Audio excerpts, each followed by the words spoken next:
नमस्कार दोस्तों।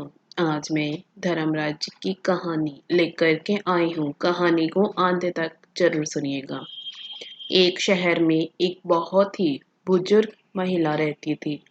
वह महिला सभी से मिलजुल कर रहा करती थी और उस बुजुर्ग महिला ने अपने पूरे जीवन में हर भगवान की आराधना और बहुत सारा दान और दक्षिणा कर रखी थी। एक दिन अचानक से उस बुजुर्ग महिला की तबीयत खराब हो जाने के कारण उसका निधन हो गया। तभी उस बुजुर्ग महिला के लड़के और उसकी पत्नी ने अपनी माँ का अंतिम संस्कार बहुत अच्छे से किया। तभी उस बुजुर्ग महिला के निधन के बाद यमराज ने अपने दो सेवकों को नीचे भेजा कि जाओ, तुम उस बुजुर्ग महिला को ले आओ। जैसे ही यमराज के सेवक उस बुजुर्ग महिला को लेने के लिए आए तो वह बुजुर्ग महिला उनके साथ जाने लगी। थोड़ी दूर चलने के पश्चात रास्ते में एक बहुत ही गहरी नदी मिली। जहां पहुंचकर यमराज के सेवकों ने उस बुजुर्ग महिला से कहा कि क्या तुमने अपने जीवन में कभी भी गोदान किया हुआ है? तब वह बुजुर्ग महिला सच्चे मन से गाय का ध्यान करने लगी। तभी वहां पर अचानक से एक गाय प्रकट हो जाती है, जिसकी पूंछ पकड़कर वह बुजुर्ग महिला उस नदी को पार कर जाती है।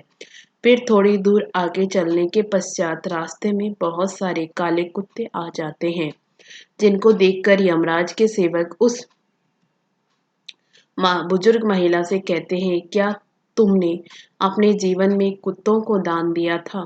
तब वह बुजुर्ग महिला एक बार फिर से सच्चे मन से कुत्तों का आह्वान करने लगती है।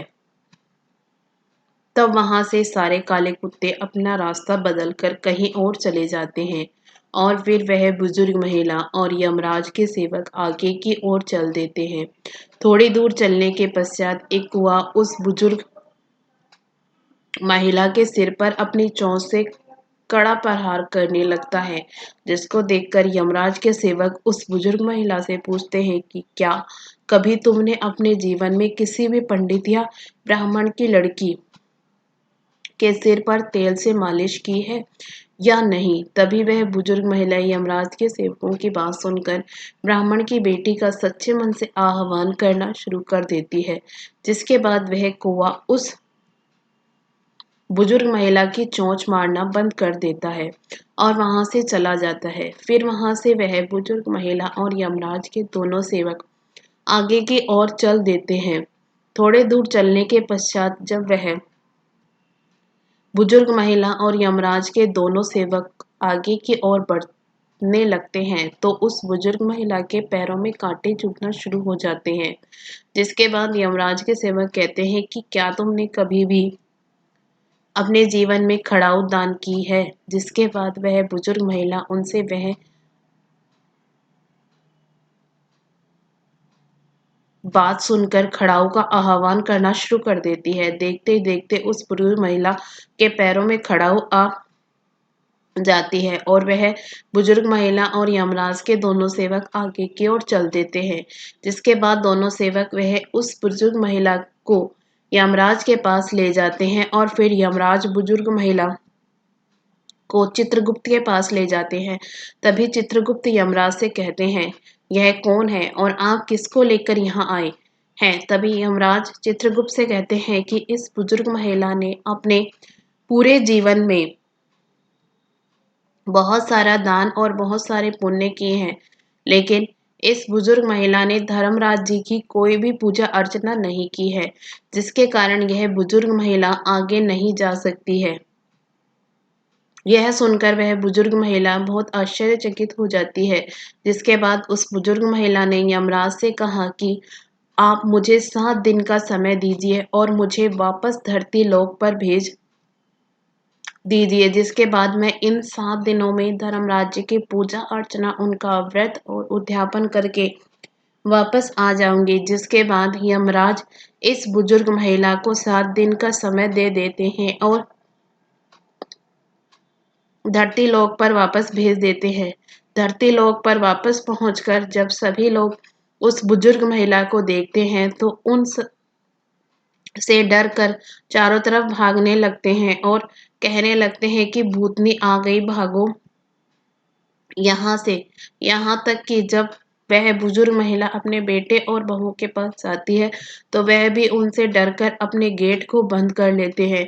जिसके बाद वह बुजुर्ग महिला अपने बेटे बहू का और सभी लोगों को बताती है कि मुझे यमराज ने 7 दिन का समय दिया है, क्योंकि मैंने धर्मराज का कोई भी व्रत, उद्यापन और पूजा नहीं किया है, जिसको न करने की वजह से मैं स्वर्ग लोक में नहीं जा सकती हूँ।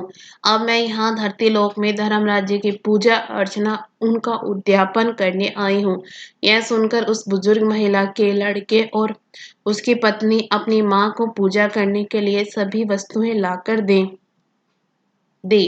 जिसके बाद वह बुजुर्ग महिला धर्मराज जी की पूजा करना शुरू कर देती है और उनका उद्यापन करने के बाद जब वह सभी को कहानी सुनाना शुरू करती है तो सभी लोग वहां से उठकर भाग जाते हैं। जिसके बाद वह बुजुर्ग महिला अपनी पड़ोस में एक महिला से कहानी सुनने का आग्रह करती है और वह महिला कहानी सुनने को तैयार हो जाती है। जिसके बाद वह बुजुर्ग महिला उसको पूरी कहानी सुनना देती है और पूजा अर्चना करने के 7 दिन बाद धर्मराज उस बुजुर्ग महिला से प्रसन्न होकर उसको स्वर्ग में आने के लिए अपना जहाज नीचे धरती पर भेज देते हैं। उस जहाज को देखकर सभी लोग बहुत ही आश्चर्यचकित हो जाते हैं। उस बुजुर्ग महिला के साथ जाने के लिए आगे आ जाते हैं। तभी वह बुजुर्ग महिला सभी लोगों से कहती है कि तुम लोगों ने धर्मराज की कहानी नहीं सुनी है, जिसके कारण तुम लोग मेरे साथ नहीं जा सकते हो।